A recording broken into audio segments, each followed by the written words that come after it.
Hello Qkids family, it's Teacher Clayton, and I had one class this morning and now I have a little bit of free time before I have to get on with the rest of my day.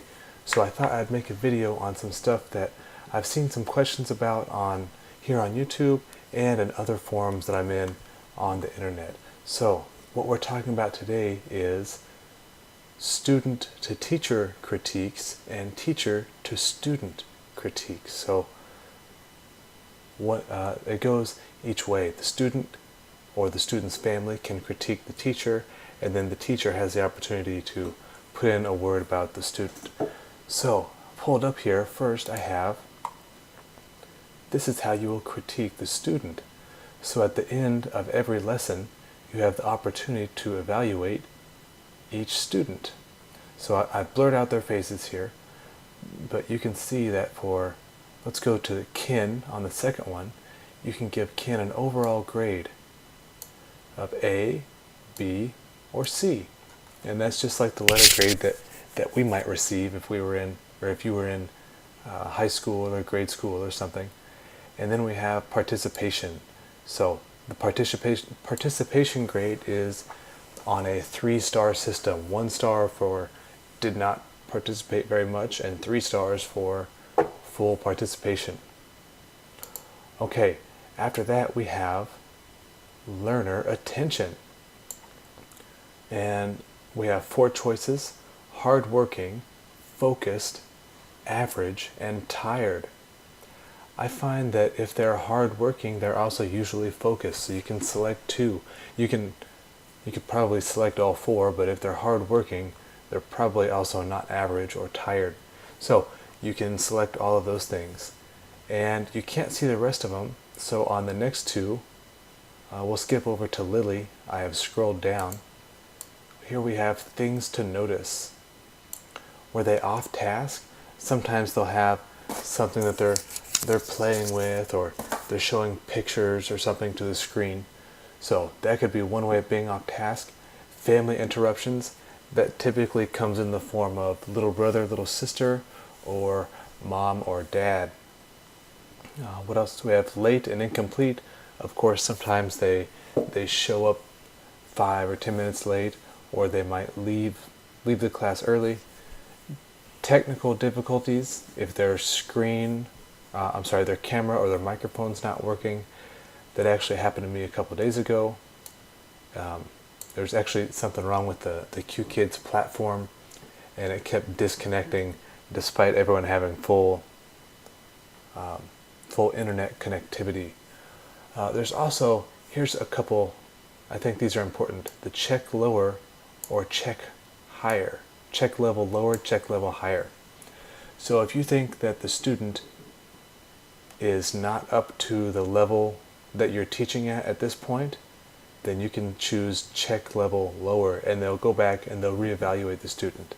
If they are just ticking right through the stuff that all the slides that you have, then you can select check level higher, and they'll again reevaluate the student and possibly put the student in another class.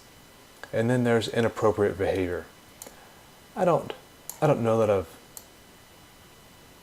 maybe I have had inappropriate behavior, but it's not how we would think here in the States. It might be where they grab the microphone and they yell, and they're just constantly being disruptive and things like that. So there is the student evaluation section, and next we're going to look at where the parents evaluate the teacher or the family. So let's bring up the Qkids platform. Here we go. And this was last week. So you can see here I had a class at 7 a.m. It was finished, and the family feedback, they said, oh no.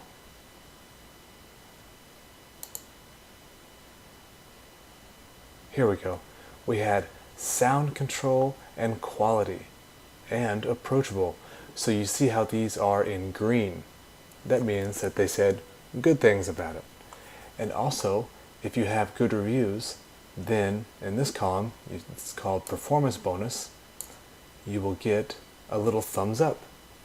And the thumbs up means that you got the performance bonus, the extra $1 for that session.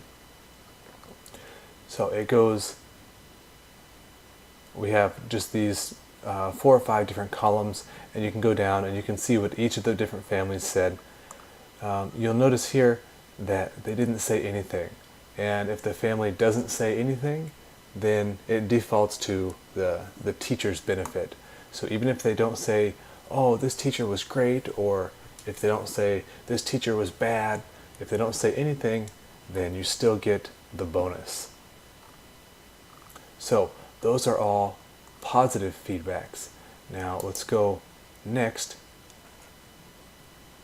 This was actually yesterday morning. If you are absent and you don't tell them that you're going to be absent, then you get an orange flag there. I had a small surgical procedure a couple days ago, and I was bedridden, so I had to rest for a while.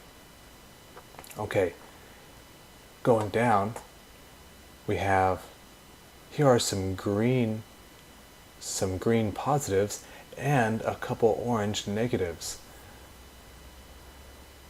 So those, sometimes they balance each other out, or sometimes they're weighted more to one side than the other, and the Qkids staff will make the determination on whether or not you get the performance bonus on ones of that nature. So there is the student, or the family critiques on the teacher. Let's go back to this screen. Yeah, there's the family critiques on the teacher. So it works both ways, and it's beneficial both ways also. Sometimes if the family, if you have like a consistent families giving you negative critiques or critiques for improvement, then your Qkids trainer will make a bunch of suggestions for you on, oh, instead of doing A, B, and C, you could try D, E, and F, or something like that. Let's pull up a letter I have from my trainer.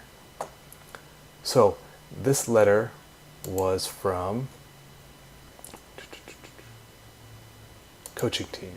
So this letter was from whenever I'd taken a break from Qkids and I came back in, and they had me do a class, and then they evaluated me. So they will show you things like this.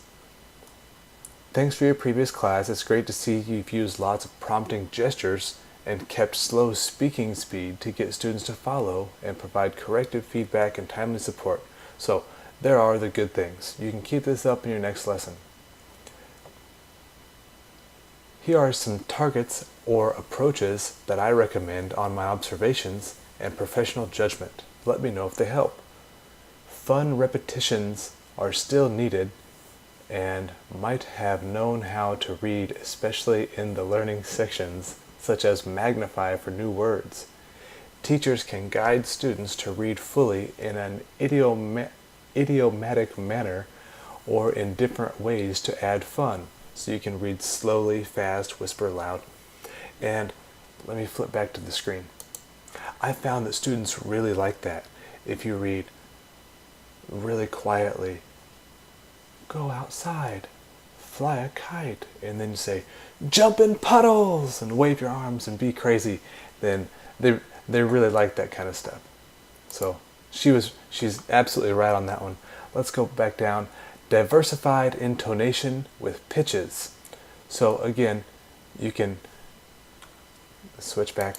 You can do all kind of gestures and ensure. One thing that's really big for me is voice intonation.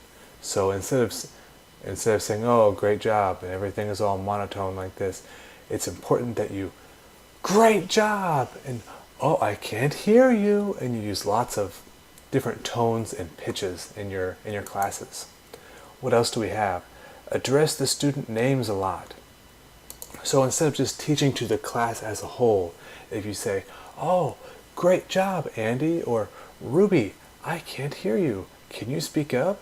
And you speak to the student specifically, then they feel like they have more of the teacher's attention, and they have a more personalized learning environment. So that is also very important. And other notes. You can keep your volume maximized and adjust students' volume. And if you have any other questions, please don't hesitate to reach us. Alright, so let's see if I can pull that picture back up, and we'll look. Here, you can adjust the instructor volume. So if you glide this thing all the way down to 0, then you're muted and they can't hear you at all. But if you slide it all the way up to 100, it turns red, and sometimes that can sound funny in their earphones or in their speakers. So just be careful. I like to stick around 70, or if people are really having a hard time hearing me, I might bump up to 75 or 80. Alright, well, there's the video. If y'all have any questions on anything, please let me know down in the comments below.